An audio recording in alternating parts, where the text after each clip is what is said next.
One time, many years ago, I was visiting a friend. It was in a small town in the rural South. I remember sitting in a popular local barbecue restaurant, and something struck me. I looked around, and every single person in this restaurant was severely obese. It wasn't just one or two people, it was everyone. And I remember back then thinking, this isn't about individual choices. Something about this location, the surroundings, the lifestyle, maybe even the services available in this area was shaping people's health. Because the truth is that our weight isn't just about willpower or diet. The environment around us, the built environment, like roads and buildings, the non-built environment, like green spaces, or food deserts where people don't have easy access to healthy foods, and the socioeconomic conditions of where we live, all play a decisive role in shaping our health, often without us realizing it.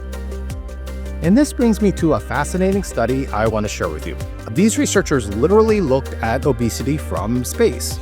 Researchers from the University of Missouri used satellite imagery, actual data from space, combined with artificial intelligence and geospatial modeling to predict obesity prevalence across more than 1,000 neighborhoods in Missouri. And guess what they found? Their model predicted obesity rates with 93% accuracy. In this video, I will break down how they did it, why it matters, and what this means for the future of public health. So, in particular, if you're a researcher or a policymaker trying to tackle the complex health challenges in your community or well beyond, stay tuned because this is for you.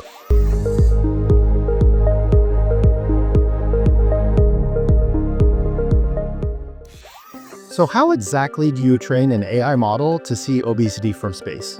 Well, the team behind this study used three primary data sources.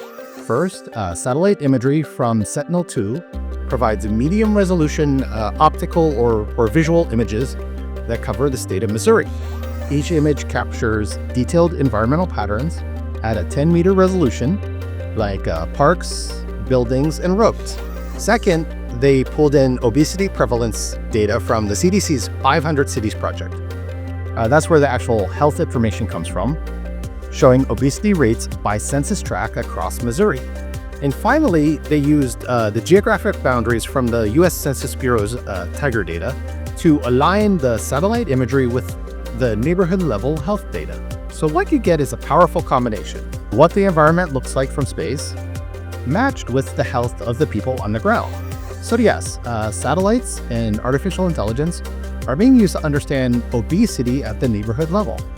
Which means if you're anything like me, the next time your partner says, careful, you're putting on weight, you can say, don't worry, I'm on it. But remember, it's not that pizza I just ate, delicious shawarma lahem ladith. It's our environment, okay? Let's talk about the artificial intelligence now. They used a deep learning model called ResNet 50, which is a part of a series of models that we sometimes call backbones because we use them to build other models upon. Think of it like a kid being shown lots of different pictures of cats and then understanding what patterns, colors, and shapes make up the cats. But instead of recognizing cats, or even sometimes you see stop signs, it was used to detect environmental patterns in satellite photos, the kind of patterns that might relate to obesity, such as walkability or green space availability. They broke the images into small tiles, ran them through the AI, and obtained what they called deep neural visual features. We can think of these like digital fingerprints of the environment. Then they averaged those features across each neighborhood and used a statistical technique called spatial lag. This was just a formula that helped them identify the influence of surrounding neighborhoods on each neighborhood. Moreover, they also measured spatial clustering, using Moran's eye, a popular technique, to identify areas of unusually high or low obesity rates across the map. In technical terms, these are known as spatial outliers. Methods like Moran's eye, and even broader techniques like machine learning algorithms, they're really good at detecting patterns. But what is sometimes more interesting that they're good at detecting are outliers. These are areas that make you think more about why people in this area are more or less obese compared to the overall patterns and trends. From these methods, the results showed a Moran's eye value of 0.68, which means obesity is not randomly distributed. It clusters. High obesity neighborhoods tend to be next to each other, and the same goes for low obesity areas. Their models were able to predict 93% of the variability in obesity rates. That's strong for a public health model using only environmental imagery. They also visualized hotspots and cold spots, neighborhoods where obesity is significantly higher or lower than expected. These maps can help decision makers in targeting interventions, allocating resources, and in general, designing healthier cities. Instead of relying on surveys or waiting a long time for new health data, this kind of approach lets us see warning signs from space in near real time. In addition, once the models are developed, simulations can be run to better anticipate outcomes of proposed interventions. This kind of research hits home for me. I collaborated with the World Health Organization on a similar project where we used satellite imagery and machine learning to predict disease outbreaks across Africa. We looked at diseases such as cholera, malaria, and other climate-sensitive diseases. Just like this obesity study, we were connecting environmental conditions with public health outcomes, but in our case, to help countries prepare for potential outbreaks. And if you're curious about that work, I'll include a link to that video too. It's a fascinating look at how AI and satellite data can support global health. So what makes this paper stand out? It's not just that they used fancy AI or satellite images. It's that they built a scalable and replicable workflow that public health researchers could actually use. This study shows that with the right tech, like deep learning and geospatial models, we can create powerful tools for near real-time health surveillance. They compare their results to earlier work, and their models perform significantly better, especially in capturing the spatial variation at the neighborhood level. Their methods could help shape smarter, data-driven public health decisions. Now, no study is perfect, and this one has some key limitations. For starters, the model only uses imagery to detect environmental factors. It doesn't include any, socioeconomic or demographic variables. These are critical in understanding obesity patterns. It also hasn't been tested outside of Missouri, so we don't really know how well it generalizes to either other states or even other countries. And importantly, the deep learning features weren't really explained. They weren't paired with any of the explainable AI methods like SHAP or feature importance to help us understand why the models predicted what they did. For example, in my work with WHO, we used feature importance to help explain the factors like precipitation or temperature that most influence the diseases. These are critical next steps if this method is going to inform public health decisions. And this is one of the few studies that combines the extracted features from satellite images with a spatial lag model down to the census tract level. That's an excellent resolution for obesity prediction. And doing it without needing survey data or wearables opens up tremendous possibilities. It's fast, it's scalable, and it works with publicly available data. That's a big deal for anyone wanting to build tools for health monitoring on a budget. To be fair, the idea of using satellite data and AI to study public health isn't brand new. Studies like, even some of the ones they cited in their literature review already showed that the built environment and obesity are linked, and that convolutional neural networks, deep learning models, can detect these patterns. So this study is more of an evolution than a revolution. But honestly, any researcher would probably tell you that this is the way the vast majority of research works. They move the field forward in essential ways by combining methods in a more refined, spatially aware workflow. There's still work to be done to turn this, excellent academic study into something usable for real-world public health action. We need to add demographic data, socioeconomic data.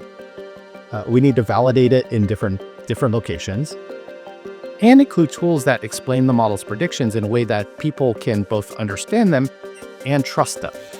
Now, imagine combining this satellite-based approach with ground-level data, like local access to healthcare or income inequality. That's the kind of complete picture we need to tackle obesity and other chronic conditions.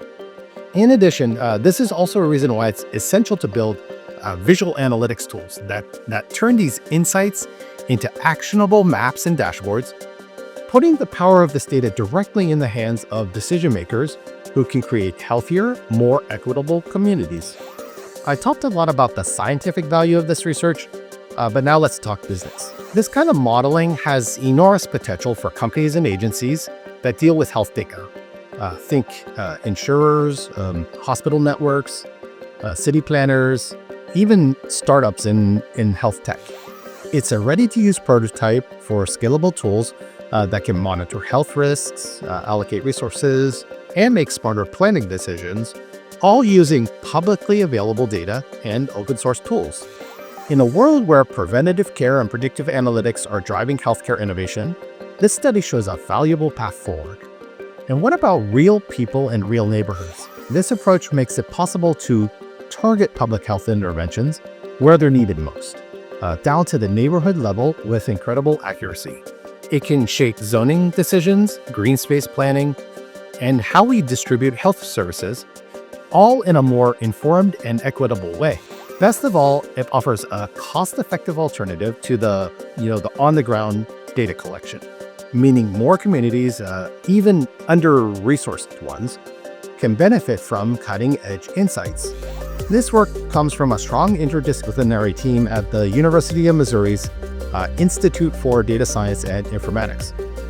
They bring deep expertise in AI, remote sensing, and spatial modeling, which is a great mix for a study like this. The study was published in JMIR AI, a respected peer-reviewed journal focused on artificial intelligence in healthcare. It's open access, Q1 ranked, and known for high standards and real-world impact, giving this research credibility and making it widely accessible to both scientists and practitioners. So here are the key takeaways. This study shows that with the correct data, smart modeling, and a satellite's view of the world, we can better understand and predict obesity at the community level. It's a powerful example of how AI and geospatial science can support public health, policy, and even business innovation. And the best part? This kind of work is just getting started. There's so much left to do. In my next video, I'm going to go even deeper.